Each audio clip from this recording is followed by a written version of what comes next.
历经10冬，台南高工总算甲成功大学合并，新的校名叫做国立成功大学附属台南工业科技中等学校。第一任校长由原南工校长陈启聪出任，今仔日甲新代副校长李俊章等人斗阵抓牌，并共同展示新的校旗，象征共创成就，再创辉煌。这个改立案，事实上是希望能够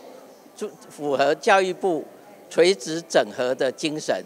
好，从12年国教开始，就能够培育优质的一个人才。两校也将分工合作，申请国家研究机构、企业团体等专案研究计划，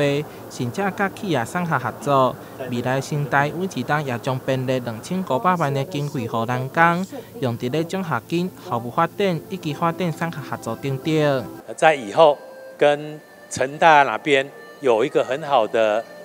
一个合作的关系啦哈。我们也希望说，在成大的教学资源的使用上面，我们台南高工可以过去那边去看一看，他们很多的研究室，那我们的学生也能够去观看，去学习。我们这边有一些实作的工厂，他们成大的学生也可以过来这边，在两校的交流，应该是会让两校学生都有很好的一个收获成就。另外，优秀的学生也会当依照特殊选材的管道，向包括新代在内的全国大学提出申请。未来也将向教育部争取统测生名额，透明、公正、公开，提供全国各级学生进入新代读册的机会。台南新闻双怀采访报道。